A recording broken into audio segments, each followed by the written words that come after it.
voilà Alioune Sow tey ci suñu rubrique actualité nga fas yéene waxtaanee sa premier point muy Macky Sall est responsable de l'échec te ñu gis ñi nga xam ne ñoom ñoo di opposition bi gagné nañ presque parti yëpp yi nga xam ne nii fa la élection locale yi amoon. waaw xanaa lu ne fàng kenn du ko jeex dans le sens que président Macky Sall moom moo choisir ay nitam. moom moo tippoo ne Abdoulaye Diouf Sarr yow yaay jiite Ndakaaru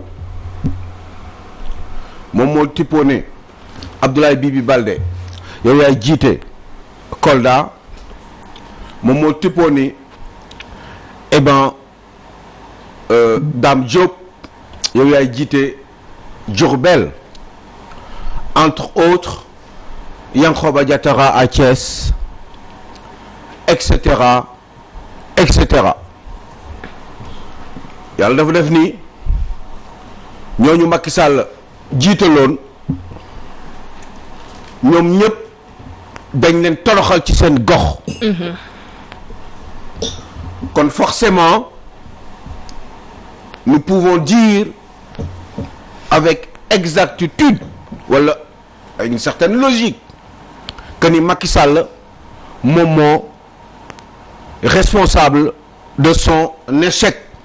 De surcroît à rappeler que moom mooy président wu au-delà qu'il soit président de la République du fait qu'il soit président de la République moom mooy président wu coalition Benno Bokk Yaakaar. Je ne sais pas si vous en souvenez bi gars yi doon coow di xëccoo may nekk candidat lan la defoon mooy dafa ne moom mooy décider au final je crois qu'il l'avait dit à Kaffrine. bi coow gi jibee woon entre Abdoulaye Seydou Sow ak Abdoulaye Wilane. pour la commune. il avait décidé que ni en temps utile moom dina décider ku nekk fan ngay dem.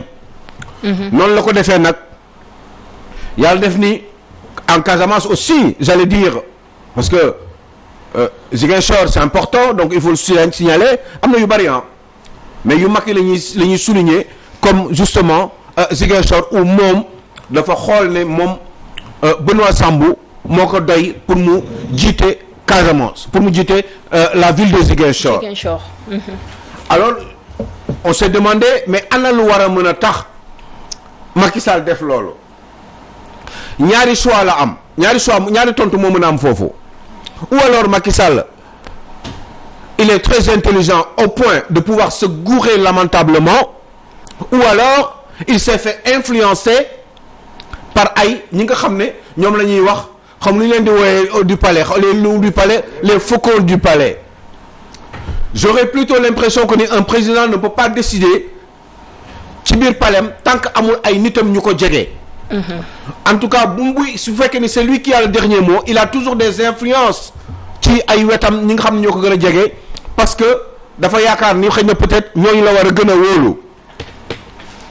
tey de mbir mi leer na parce que le président de la République a été humilié. xam nga ni Macky Sall bëggul woon gagner Dakar et quand il choisissait bi muy choisir.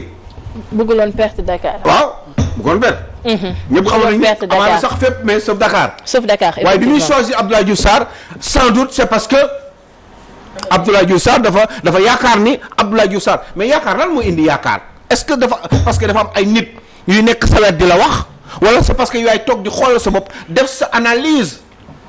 ba pare jël une décision wala est-ce que yow say décision bopp doyu la que nit ñi lay wër ñoo lay wax exactement ce qu'il en est parce que position présidentielle doy na waar ba nga xam ne des fois on aurait l'impression que vous êtes la personne la plus renseignée alors que des fois j'ai tendance à dire que ce n'est pas forcément vrai. mais Aliou Sow yaakaar dafa forte tey jii ki nga yaakaar mooy da nga koy xool say jege ñaale tamit wax la kii nii war na laa doy nga teg ko da koo yaakaar rek. information yi ñoo jàllul normalement pour ñu ko yaakaar. mais attention au phénomène d'accaparement. L'APR a voulu s'accaparer de toutes les collectivités territoriales. ñëpp nga bëgg ko jël. loolu baaxul ci coalition. da ngay téye nga am nga jël lii nga bàyyi sa morom. waaye accaparement boobu. Pikine lii xew Pikine par exemple. ba yenn communes yi ñoom ñu perte ko parce que accaparement moo leen ko andil. vote sanction dafa am ci suuf même Guédiawaye te Guédiawaye aussi am na ay gis nga yoo xam ne ay leaders yoo xam ne dañu leen fa investir mais dama yàlla baal seen discours baaxul discours d'arrogance la ñuy waxee. waaw discours yaa moom ñi ngi. waaw léegi Macky Sall lan lay def parce que finalement on se rend bien compte que c'est lui qui est responsable. moom laay wax léegi nag maintenant pour la suite parce que ñaari at moo fi def. pour rejoindre dans ce que vous avez dit. il a choisi mais il a fait un mauvais casting. Maintenant il a perdu donc moom mooy responsable bi en c'est lui le responsable. mais est-ce que Aliou Sow mënuñu wax aussi que ci élection yi président Macky Sall non seulement duñu wax man ay Diouf Sarr man je me dis ñoom defuñu dara. gis nga candidat yi ñu teg nii ci commune yeeg gox-goxaat yeeg yooyu defuñu dara président Macky Sall ci boppam la askan wi. mere. dafa feeñ ci vote yi. président Macky Sall la askan bi mere donc ak koo xam ne nii ku mënti doon koo xam ne nii président Macky Sall dalaa jiital ci gox-goxaat yoo xam ne ni tey jii tegu nga fa. dañ lay wan carrément ne la sa leader àndatuñu ak moom seen liggéey rafetlu wuñ ko. te mere nañ leen de trop. donc feeñ na ci élection mais Thioro est-ce que avant li nga xam ne moom. élection yi même bu duroon casting. même bu fekkonte ne juumul ci casting am. même bu fekkonte ne Diouf Sarr ñan nga fi gis ñan lañu gagné. ay directeurs généraux lañ fi gagné. ay ministres lañ fi gagné. ñi nga xam ne tey ñoom ñoo. ñoom ñoo ŋànk nguur gi lañ fi gagné. donc loolu moo lay wan ne la seen liggéey ci boppam la askan bi rafetluwul te loolu lañu wàññi ni maccaat xoola Aliou Sow xam nga doon nañ ko wax bi temps yee passé yaa ngi ko fi doon wax que askan bi ñuy seetaan ñoom ñoo ñu gën a xam li ñuy wax. ñoom ñi nga xam ñoom ñoo toog ci seen i ay biir kër waxuñu ci télé waxuñu ci rajo ñoom ñoo ñu gën a xam liy daw ci réew mi ñoom ñoo la gën a informé wu ñoom ñoo la gën a lii tey ñoom ñoo dem ci urne yi ñoom ñoo wane seen lii ñoom ñoo wane seen i carte te ñu gis ni ci urne yi dafa mel ni rek population bi li nga xam ne moo élection locale yi ñoom dañ koo jël def ko élection présidentielle parce que dañoo war a carrément li nga xam ne moom moo di seen mécontentement envers li nga xam ne moo di nguur gi askan bi en mois de mars la ñu bippe Macky Sall wuyuwul tey dañ koo woo téléphone décroché na bu moytul dañ koy woowaat te suñ ko woowaatee du baax. mais tu as tellement raison que. war nañu mën a comprendre moom léegi Macky Sall mais qu'est-ce qu'il en pense. man nag Thioro du ma conseiller ma parce que man kenn fayu ma pour loolu. déedéet conseiller ko mais tu le fais pour. léegi Aliou Sow bi ko yow nee nga doo ko conseiller léegi dañuy ju jaar ci beneen point moom la pourquoi échec bii nii am. que ci loolu lañ doon wax man ak Thioro ñu bëgg nga avancer ci loolu. mais pourquoi échec bi am Thioro commencé woon na di ko wax. mais c'est parce que sans doute aux yeux des Sénégalais le président Macky Sall a pendant que moi je travaille bien le président lui il a mal travaillé. il a mal travaillé pas parce que alors celui qui ku gis ni sànni benn TER ak gis benn BRT ak je sais pas aéroport Diamniadio aéroport nu mu tudd Blaise Diagne et cetera yaa ngi naan oui eh ben non ça ne suffit pas bu doyoon kon di nga gagner mais c'est parce que aussi xam nga Thioro wax nga lu am solo nee nga moom la waaye moom xam nga mënul nekk candidat Ousmane Sonko dafa am ku koy dimbali. Khady Mahécor que j'aime beaucoup. Khadija Mahécor Khadija Mahécor ak Seydina Issa. waaw démb rek maa ngi la bëgg a woo pour wax la ko. man ci yow laa njëkk a déggee. que ñoom ay candidat lañ. ci yow laa njëkk a déggee que lii. donc démb rek c'est la seule à présenter un programme. waaw. C'est la seule à présenter un programme parmi les candidats au niveau de Golf Sud avec des échéances pour dire que voilà ce que je vais faire. Mais il y en a parmi les candidats avec des discours arrogants qui se croient tout permis, qui se croient des seigneurs. Mais ils ont été battus en plate couture. Comme par exemple, vraiment. En tout cas, présentement, elle est maire de Golf Sud. Machallah, félicitations à ñan la fa daan. mais de l'ONAS moom la fa daanal gafaka réew mi ñi gën a am doole ci gafaka réew mi beneen bi mooy Néné Fatoumata Tall kan la doon jàppale ministre de la femme kan moo leen daan Khadija Mahécor Diouf dafa nekk loo xam ne dafa neex. rawatina nag ci jigéen boo gisee ma doon wax turam. ñoom yor seeni oto seen ay 4x4 dem sillonné gox ak goxaat yi. kii yor ay tànkam chaque jour amul sax yenn moyens pour lii yor seen tànk. moom non dañoo wane li nga xam ne moom askan bi fu ñu toll nii dañoo yeewu. wane ni nga xam ne moom xam tey loolu lan lañ ci war a jàng. lan la muy Khady Mahécor ak tey. xaw ma ak maam tey ak ay ñoom ñëpp xam nga lan lañ ci jàng. lan lañ ci jàng liñ ci jàng maanaam mooy dëkk bi ñoo mature. dëkk bi ci boppam ñooy commencé di yeewu. nit ñi ñoo sonn dañoo sonn ni ko Coro waxee nii ñun ñi toog ci plateau bi di wax li ñuy wax nii ñi ñuy seetaan li ñuy dund moo gën a pire li ñuy wax kon li ñuy wax inventé wuñu ko boo jigee sa askan boo leen jigeewul boo leen dimbaliwul ku bëgg a faju du faju jàng mi normalul tey jii boo jàngee ba so liggéeyoo nit ñi di xiif mais bu élection jotee boo ñëwee dañuy lekk sa xaalis ba pare voter keneen. mais moom la ñuy wax dañuy play end di jouer kaboy da nga leen jox sa xaalis ñu jël ko lekk. bu diggee ci urne yi def li nga xam ne moom moo ñu saf Aliou Sow. xam nga il faut ñaar pour gagner ay élection. il faut que ki lay yàpp mu doon quelqu'un de crédible. aux yeux des Sénégalais. ba pare yow aussi nga crédible. mais problème bi différence foofu moo taxoon ma doon tudd turu Khadija Mahécor Diop. pour wax na ni Yewwi Askan Wi moo ko yàpp. et aux yeux des Sénégalais Yewwi Askan Wi dafa am une crédibilité par rapport ak Benno Bokk Yaakaar. à l'instant où ñu ngi def ay élections. moment bi ñuy élection Yewwi Askan Wi dafa am crédibilité. contrairement à Benno Bokk Yaakaar. donc Yewwi Askan Wi Khadija Mahécor Diop bi muy taxaw. moom taxaw na pour turu Yewwi Askan Wi. waaye taxaw na aussi pour boppam. boppam boobu boole ci ak ki ko fal ki ko yàpp. ki ko ngemb ki ko investir ñoom ñaar bu fekkee ne dafa def une bonne corrélation parce que gis nañu ni ñoom am nañ crédibilité. dëgg forcément réussite day am. dëgg noonu la ñuy gagné ay élections. dëgg moo tax ma ne la moo tax ma doon def comparaison bi par rapport ak Macky Sall. Macky Sall bu yabee. koo xam ne wóoluwuñ ko.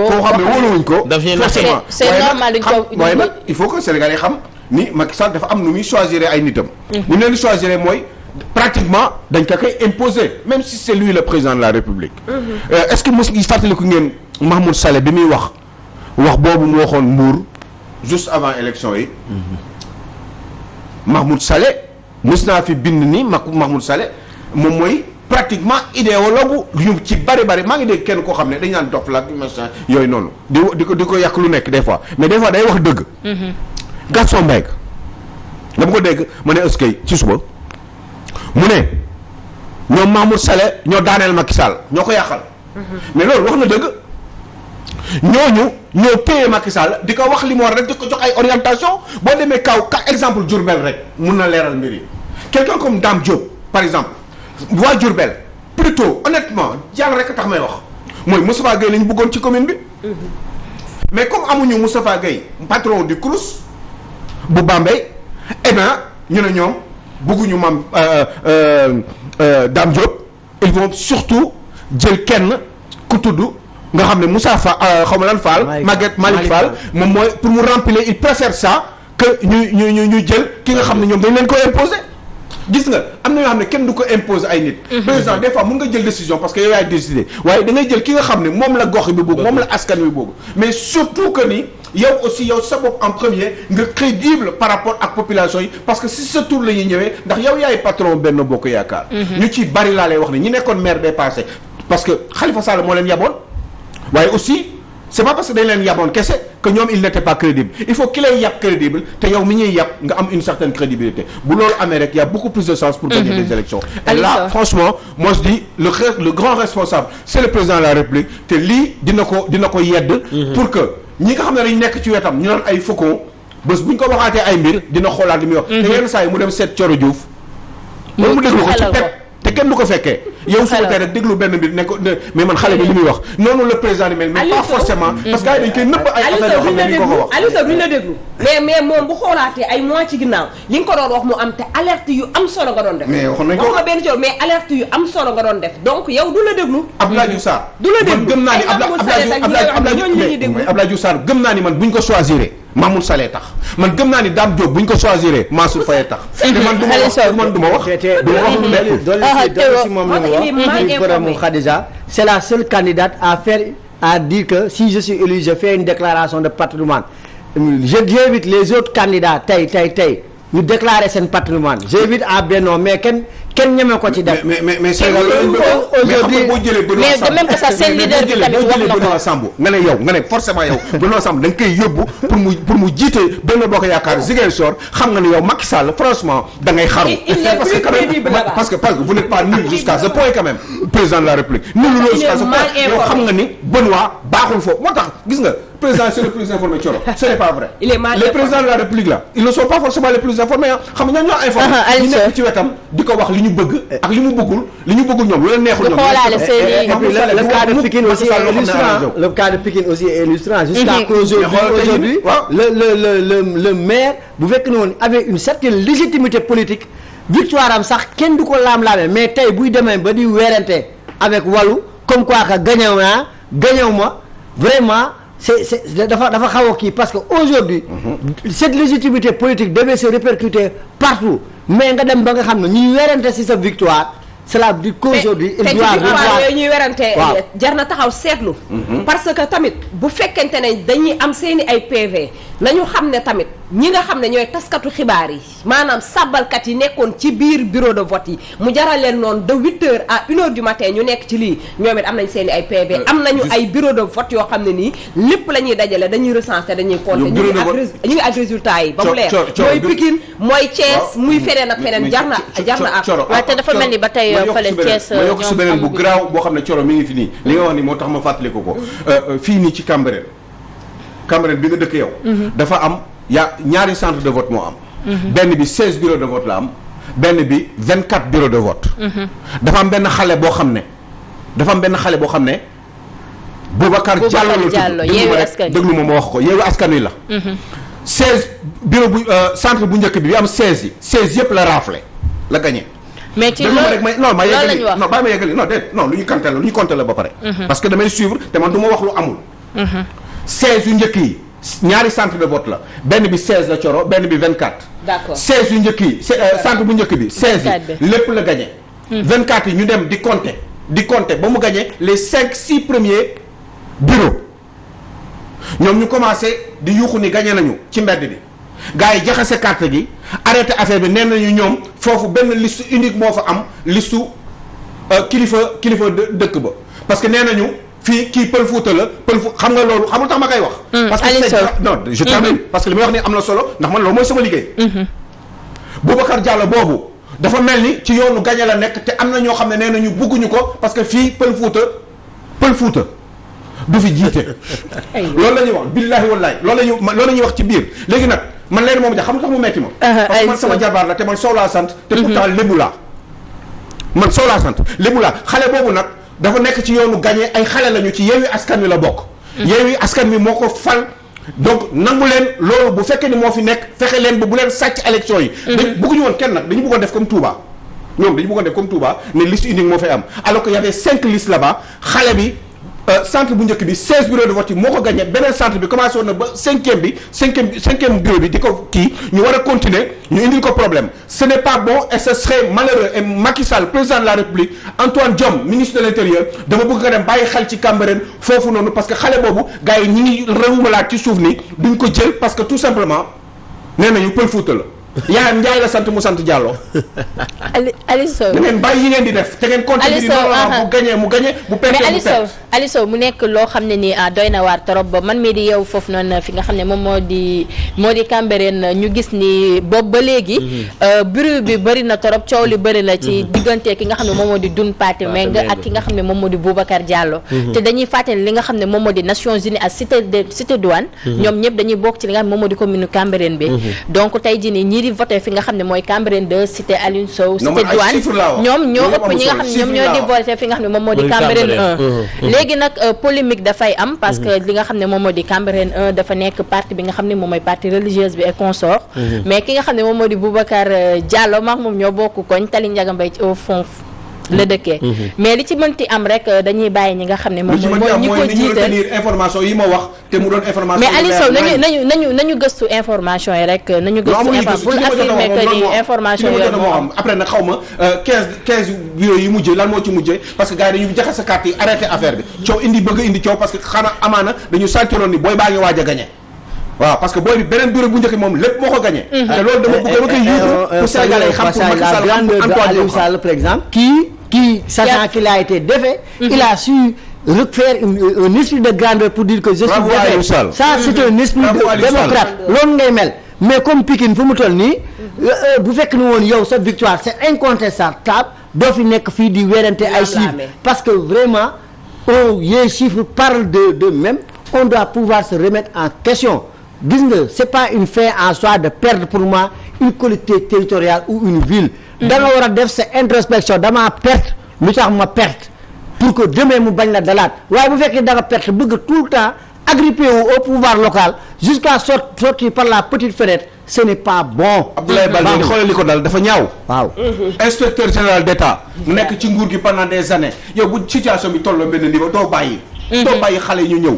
finalement lan ngeen di xaar qu'on vous humilie. mag mu ci bañ ne xale yi gën la fi juróom-ñaari at la te moom dafa jàng nekk inspecteur des impôts taxaw rayante ñu dàq ko mu rayante fexe ba nekk député nekk candidat élection président nekk troisième dem ñafe ñëw humilier la am na yo te ñoom ci seen bopp ñi ngay gis noonu yëpp ñoom dañ leen fal. ñoom Ablaye Wade moo tax ñu xam leen. Ablaye Wade moo tax ñu mën a am possibilité am ay maire ñoom Abdoulaye Diouf Sarr nii tey bu ñu xasee ba nekk maire c'est parce que dafa am ñu leen jàppale ñu leen dimbali ñoom Mahmoud Saleh ñoo leen jàppale jox leen ay position jox leen ay ministère ak ay direction ba ñu mën a am possibilité xëccoo maire yi ba gagné ko. Donc bravo le petit garçon là qui a que 34 ans et qui a gagné cette mairie Seydina Issa Lay comment Samb yàlla na la yàlla sàmm te dégg naa li ngeen wax. mais moom cousin wam bi tamit Ousmane Sonko taxaw mu ne moom salaire am may na ko gars yi man dafa am yu may laal man sama yaram man dafa am yoo xam ne man loolu laa bëgg man Aliou Sow mu nekk loo xam ne nii lu am solo la te ñu gis ni li nga xam ne moom di géewul politique yi fu mu toll nii moom xale yi ñoom dañoo taxaw teem yor seen caravage di dóor ay magum jëmm mu nekk loo xam ne metti na trop Aliou Sow ñu bàyyi la nga tàggatoo mbokki téléspectateurs tàggatoo pour dire que le président Macky Sall vous n'avez qu'à faire gaffe maintenant j'espère que vous avez tout compris vous avez compris que ay ñoom Doudou Ka ñi ngeen joxoon alal bu dul jeex ay ñoom Benoît Sambou ñi ngeen joxoon alal yu dul jeex ay ñoom Abdoulaye Diouf Sarr yi nga xam ne ba léegi xaalisu Covid bi kenn xamul fu mu jógee ñooñu ñëpp buñ su jógee nañu jëm xaar parce que seen kër yi man gis naa ko ay 1 milliard la ñooñu Macky Sall yow demal nga